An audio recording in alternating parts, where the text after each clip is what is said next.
Hi, വിഷുവൊക്കെ വരുമല്ലേ? അപ്പോൾ നമുക്കൊരു അടിപൊളി ഉണ്ണിയപ്പം ഉണ്ടാക്കിയാൽ ഇത് ഇൻസ്റ്റൻറ്റ് ഉണ്ണിയപ്പമാണ്. ബേക്കിംഗ് സോഡയും ചേർക്കുന്നില്ല, ഫെർമെൻറ്റ് ചെയ്യാനും വെക്കുന്നില്ല. മിക്സ് ചെയ്ത ഉടനെ തന്നെ ഉണ്ടാക്കിയെടുക്കുന്ന ഉണ്ണിയപ്പമാണ്.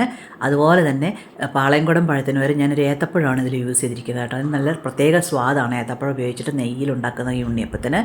വളരെ പെട്ടെന്ന് തന്നെ ഉണ്ടാക്കാമെന്നുള്ളതാണ്. പിന്നെ ഇതിൻ്റെ ഉള്ളിലെല്ലാം നന്നായിട്ട് വെന്തിട്ടുണ്ട്. നല്ല സോഫ്റ്റ് ആയിട്ടുള്ള ഒരു ഉണ്ണിയപ്പം തന്നെയാണ്. ഉണ്ടാക്കുന്ന സമയത്ത് ക്രിസ്പി ആയിട്ടിരിക്കും. കുറച്ച് നേരം കഴിയുമ്പോൾ നല്ല സോഫ്റ്റ് ആയിരിക്കും, ഉള്ളിലൊക്കെ പുറം ക്രിസ്പി ആയിട്ടിരിക്കുകയും ചെയ്യും.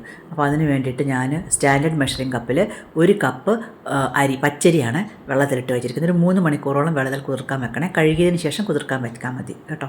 ഇനി അതിന് വേണ്ടിയിട്ട് തേങ്ങ റെഡിയാക്കണം. തേങ്ങാപ്പൂളും എടുക്കുന്നുണ്ട്. തേങ്ങാപ്പൂളും കൂടെ എടുത്തിട്ട് ഞാനിതുകൊണ്ട് ഒരു 1/2 കപ്പോളം തേങ്ങാപ്പൂളിൻ്റെ കഷ്ണങ്ങൾ എടുക്കുന്നുണ്ട്. അപ്പോൾ അതും കൂടെ മാറ്റി വെച്ചിട്ട് നമുക്കിനി അടുത്തായിട്ട് ശർക്കര ഒരുക്കാനായിട്ട് നോക്കണം. ശർക്കര ഞാൻ ഉണ്ട ശർക്കര വാങ്ങിച്ചിട്ടത് പൊട്ടിച്ച് കഷ്ണങ്ങളാക്കിയതാണ്. എന്നിട്ട് ഞാൻ ഏതാണ്ട് ഒരു മെഷർ ഉപയോഗിച്ചിട്ട് ഒരു അരി അളന്ന് അതേ കപ്പിൽ തന്നെ ഒരു 1.5 അല്ലെങ്കിൽ 1.25 നമുക്ക് ആവശ്യത്തിന് മധുരത്തിനനുസരിച്ച് ഇടാം കേട്ടോ. 1.25 ഇടുന്നതാണ് എനിക്കിഷ്ടം. പിന്നെ അത് കുറച്ച് ഇടണം എന്നുള്ളവർക്ക് 1.5 ഇടാവുന്നതാണ്. അതിലേക്ക് ഒരു 1/2 കപ്പ് വെള്ളം കൂടെ ഒഴിച്ചിട്ടുണ്ട്. എന്നിട്ട് ഞാൻ ഇപ്പം ഗ്യാസൊക്കെ ക്ഷാമമായതുകൊണ്ട് ഇൻഡക്ഷൻ കുക്കറിൽ ഒരുക്കാമെന്ന് വിചാരിച്ചു. അപ്പോൾ ഇൻഡക്ഷൻ കുക്കറിൽ പെട്ടെന്ന് തന്നെ എനിക്കിത് ഉരുക്കി കിട്ടുകയും ചെയ്തു കേട്ടോ. അടുപ്പിൽ വെക്കുമ്പോൾ കുറേ നേരം എനിക്ക് വെക്കേണ്ടി വരാറുണ്ട്. അപ്പോൾ ഞാനിത് പെട്ടെന്ന് ഉരുക്കി എടുക്കുന്നുണ്ട്. പിന്നെ ഇത് 1 നൂൽ പരുവോ 2 നൂൽ പരുവോ ഒന്നും ആകുന്നവരെ ഞാൻ വെയിറ്റ് ചെയ്തിട്ടില്ല. ഉരുക്കി നന്നായിട്ട് പത വന്നതിന് ശേഷം പിന്നെ 1 സെക്കൻഡ് കൂടെ ഒന്ന് വെച്ച് അത്രയേ ഉള്ളൂ. എന്നിട്ട് അത് അവിടെ തണുക്കാനായിട്ട് മാറ്റി വെക്കണം. എന്ന് വെച്ചാൽ വല്ലാതെ തണുത്ത് പോകരുത് കേട്ടോ. ഒരു ഇളം ചൂടോടെ വേണം നമുക്കത് അരച്ചെടുക്കാനായിട്ട്. ഈ ഉണ്ണിയപ്പം ഞാൻ അരച്ചെടുത്തിട്ടാണ് ഉണ്ടാക്കുന്നത്. അപ്പോൾ ഇതവിടെ മാറ്റി വെക്കുന്നുണ്ട്. അപ്പോഴത്തേക്കും നമുക്കിത് വെള്ളമില്ലാതെ തന്നെ നമ്മൾ നേരത്തെ കുതിർത്ത് വെച്ച അരി നമ്മുടെ മിക്സിയുടെ ജാറിലേക്ക് ഇട്ട് കൊടുക്കണം. ഇത് വലിയ മിക്സിയുടെ ജാറാണ് എടുക്കേണ്ടത്. ഒരു 5-8 ഏലക്കായ, ഞാൻ എപ്പോഴും ഏലക്കായ പൊളിച്ചിട്ടാണ് എടുക്കുന്നത്. അപ്പോൾ ആ പൊളിച്ച ഏലക്കായും കൂടെ അതിലിട്ടിട്ടുണ്ട്. ഒരു മീഡിയം സൈസ് പഴമാണ്, ഏത്തപ്പഴമാണ് എടുത്തിരിക്കുന്നത്. നന്നായിട്ട് പഴുത്ത പഴമാണ് കേട്ടോ. എന്നാൽ ഒരുപാട് പഴുത്ത് അലിഞ്ഞു പോകരുത്. പഴുത്ത് അലിഞ്ഞു പോയ പഴമാണെങ്കിൽ എണ്ണ കുടിക്കും. ഇത് കറക്റ്റ് പഴുപ്പാണ്. നിങ്ങൾക്ക് പഴം കാണുമ്പോൾ മനസ്സിലാവുന്നുണ്ടാവുമല്ലോ. അപ്പോൾ ചെറിയ കഷ്ണങ്ങൾ, എത്രയും ചെറിയ കഷ്ണങ്ങളാക്കി ഇടാമോ അത്രയും നല്ലത് കേട്ടോ. എന്നിട്ട് ഇനി അതിലേക്ക് നമ്മൾ 1 നുള്ള് ഉപ്പാണ് ഇട്ട് കൊടുക്കുന്നത്. 1 നുള്ള് ഉപ്പ്, എപ്പോഴും മധുരമുള്ള എന്ത് സാധനം ഉണ്ടാക്കുമ്പോൾ 1 നുള്ള് ഉപ്പ് ഇടുന്നത് നല്ലതാണ്. ഇനി ഇതാ ഞാൻ തൊട്ട് നോക്കുകയാണ് കണ്ടോ. കുറച്ച് ചൂട് എന്ന് വെച്ചാൽ ഒരുപാട് തണുത്തിട്ടില്ല, ഒരുപാട് ചൂടും അല്ലാത്തൊരു പരുവത്തിൽ നമുക്ക് മിക്സിയിൽ അരയ്ക്കാൻ പറ്റുന്ന ഒരു പരുവായിരിക്കണം. ഇനി അതൊന്ന് ഞാൻ അരിപ്പ വെച്ചിട്ട് അരച്ചെടുക്കുകയാണ്. അല്ലെങ്കിൽ മണ്ണും കല്ലും ഒക്കെ ഉണ്ടാവും. അപ്പം അരയാൻ ആവശ്യമുള്ളത്, ആ അരിയും പഴവും കൂടെ അരയാൻ ആവശ്യമുള്ള ശർക്കരപ്പാനി മാത്രമാണ് ഞാനിപ്പോൾ മിക്സിയിലേക്ക് അരയ്ക്കുന്നത്. ഒരിക്കലും കൂടിപ്പോകരുത് കേട്ടോ. കൂടിപ്പോയി കഴിഞ്ഞാൽ എല്ലാം ജാറിന് പുറത്തേക്കൊക്കെ വന്ന് ആകെ പ്രശ്നമാവും. അപ്പോൾ ഇത്രയും വെച്ചിട്ട് ഞാനിത് അരയ്ക്കാൻ പോകണം. അതുപോലെ അരയ്ക്കുമ്പോൾ ശ്രദ്ധിക്കണം, ഇത് പഴത്തിൻ്റെ വലിയ കഷ്ണങ്ങൾ ഉള്ളത് കൊണ്ട് തന്നെ ആദ്യം കണ്ടോ ഇതുപോലെ പൾസ് ബട്ടൺ ഒന്ന് പ്രസ് ചെയ്തതിന് ശേഷം മാത്രമേ നിങ്ങൾ മറ്റേ ബട്ടൺ പ്രസ് ചെയ്ത് അരയ്ക്കാവൂ. അതുപോലെ ഒരുപാട് അരഞ്ഞും പോകരുത്. നമ്മുടെ ഇഡ്ഡലിയുടെ പരുവമൊക്കെ ഉണ്ടല്ലോ, ഒരു എന്താ പറയുക, തരിതരിപ്പോട് കൂടി വേണം അത് അരച്ചെടുക്കാനായിട്ട്. തരിതരിപ്പോട് കൂടി തന്നെ അരച്ചെടുക്കണം. ഇനി അതവിടെ മാറ്റി വെച്ചിട്ട് ബാക്കിയുള്ള ശർക്കരയും കൂടി ഞാനിതിലേക്ക് അരിച്ചൊഴിക്കുകയാണ്. ഇനി ഈ വെള്ളം കറക്റ്റ് ആവാൻ വേണ്ടിയിട്ട് നമുക്ക് മൈദപ്പൊടിയോ ഗോതമ്പ് പൊടിയോ എന്തെങ്കിലും മിക്സ് ചെയ്യാം. അരിപ്പൊടി ഒരിക്കലും മിക്സ് ചെയ്യരുത്.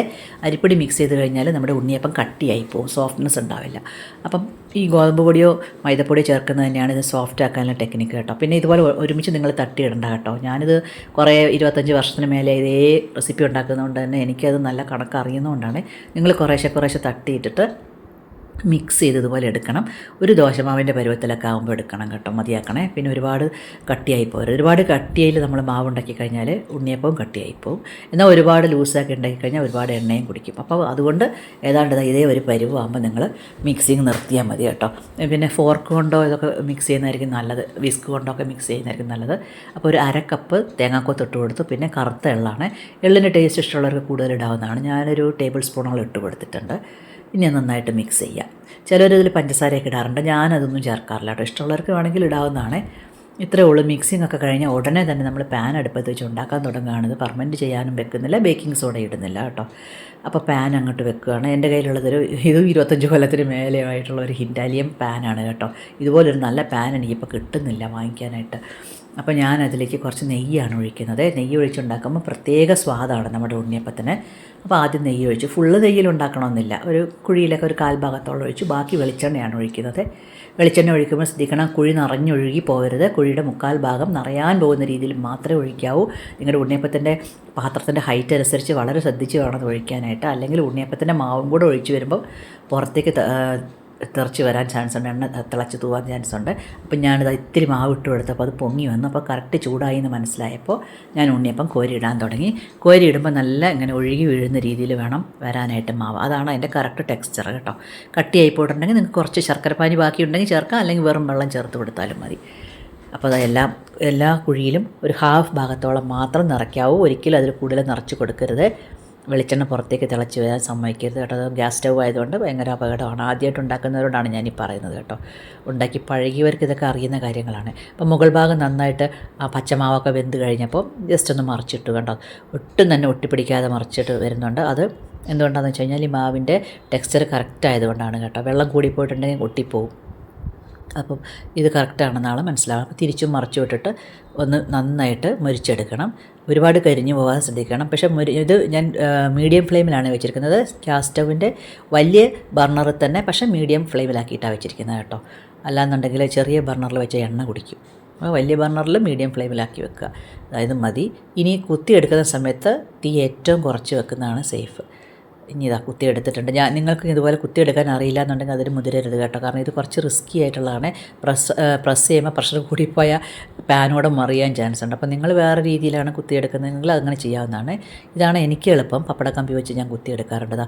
നിങ്ങൾ ടിഷ്യൂ പേപ്പർ നോക്കി തീരെ എണ്ണ കുടിച്ചിട്ടില്ല കണ്ടോ. ഇത് 2-3 സെറ്റ് ഞാൻ ഉണ്ടാക്കി കഴിഞ്ഞു കേട്ടോ. എത്ര പെട്ടെന്ന് തന്നെ ഉണ്ടാക്കി. 10-15 മിനിറ്റിനകത്ത് തന്നെ എല്ലാം റെഡി ആയിട്ടുണ്ട്. വെളിച്ചെണ്ണ അതുപോലെ തന്നെ ബാക്കിയും വന്നിട്ടുണ്ട് പാനിൽ. തീരെ എണ്ണ കുടിച്ചിട്ടില്ല എന്നുള്ളത് കണ്ടപ്പോൾ മനസ്സിലായില്ലേ. ഉണ്ണിയപ്പത്തിൻ്റെ പാൻ വാങ്ങിക്കുമ്പോൾ ശ്രദ്ധിക്കേണ്ട കാര്യം, ഫസ്റ്റ് അതിൻ്റെ താഴത്തെ ഭാഗം ഫ്ലാറ്റ് ആണോ എന്ന് ശ്രദ്ധിക്കണം. സ്റ്റൗവിൽ വെച്ചാൽ മറിഞ്ഞു പോകാത്ത രീതിയിലായിരിക്കണം. പിന്നെ ഇതിൻ്റെ കുഴികളിൽ നിന്നും മുകളിലേക്കുള്ള ഹൈറ്റ് ഉണ്ടല്ലോ, അത് നന്നായിട്ട് ഹൈറ്റ് ഉണ്ടായിരിക്കേണ്ടതാണ്. പണിയാരം പാനെ പോലെ ഹൈറ്റ് കുറവായാലും ഇതിന് പറ്റില്ല. കാരണം പണിയാരത്തിനൊക്കെ 1 ടീസ്പൂൺ എണ്ണയൊക്കെ ഒഴിച്ചാൽ മതിയാവും. ഇതിൽ കൂടുതൽ വെളിച്ചെണ്ണ ഒഴിക്കേണ്ടതാണ്. ഇതിൻ്റെ ഈ ഹൈറ്റ് കണ്ടോ, ആ ഹൈറ്റ് വളരെ ശ്രദ്ധിച്ച് തന്നെ വാങ്ങണം. ഇത് ഞാൻ നെസ്റ്റാഷിയിൽ നിന്ന് വാങ്ങിച്ചൊരു കാസ്റ്റ് ആണ്. കാണാനൊക്കെ നല്ല ഭംഗിയാണ്. പക്ഷേ ഇതിൽ എപ്പോഴും വെളിച്ചെണ്ണ തിളച്ച് താഴോട്ട് പോകാറുണ്ട്. അപ്പോൾ സ്റ്റൗവിൽ വെക്കുമ്പോൾ റിസ്ക് ആയതുകൊണ്ട് ഞാനിത് ഇപ്പോൾ ഉപയോഗിക്കുന്നത് കുറവാണ് കണ്ടോ. എൻ്റെ കയ്യിലിരിക്കുന്ന പഴയ പാനും ഇതും തമ്മിലുള്ള ഹൈറ്റ് വ്യത്യാസം കണ്ടോ, ഒരു 1/2 ഇഞ്ചോളം വ്യത്യാസമുണ്ട്. അപ്പോൾ ഈ പാൻ പുതിയതായിട്ട് വാങ്ങാൻ പോകുന്നതിനൊക്കെ വളരെ ശ്രദ്ധിക്കണം കേട്ടോ. ഏത് നോൺ സ്റ്റിക്ക് ആയാലും ശരി, ഏത് പാൻ ആയാലും ശരി, ഹൈറ്റ് നോക്കി വേണം വാങ്ങിക്കാനായിട്ട്. പനിയാരം പാൻ വാങ്ങിച്ചു കഴിഞ്ഞാൽ അതിൽ ഉണ്ണിയപ്പം ഉണ്ടാക്കാൻ ശ്രമിക്കരുത്. കാരണം അതിന് തീരെ ഹൈറ്റ് ഇല്ല. അപ്പോൾ അതിൽ 1 ടീസ്പൂണിനൊക്കെ വേണ്ടി ഡിസൈൻഡ് ആണല്ലോ. അപ്പോൾ അത് ശ്രദ്ധിക്കണം കേട്ടോ. അപ്പോൾ എല്ലാവർക്കും ഉണ്ണിയപ്പമൊക്കെ ഉണ്ടാക്കാൻ മനസ്സിലായല്ലോ. അപ്പം വിഷുവിന് എല്ലാവരും ഉണ്ടാക്കി നോക്കണം. നിങ്ങൾ ഉണ്ടാക്കുന്ന രീതിയും കൂടെ ഒന്ന് കമൻറ്റ് ചെയ്യണം കേട്ടോ. ഇതിലും എളുപ്പമായിട്ടുള്ള രീതി ഉണ്ടെങ്കിൽ അതുകൂടെ കമൻറ്റ് ചെയ്യണേ. അപ്പോൾ ലൈക്ക് ചെയ്യാത്തവർ ലൈക്ക് ചെയ്യണേ. സബ്സ്ക്രൈബ് ചെയ്യാത്തവരുണ്ടെങ്കിൽ സബ്സ്ക്രൈബും ചെയ്യണേ. Have A good day. Thank you.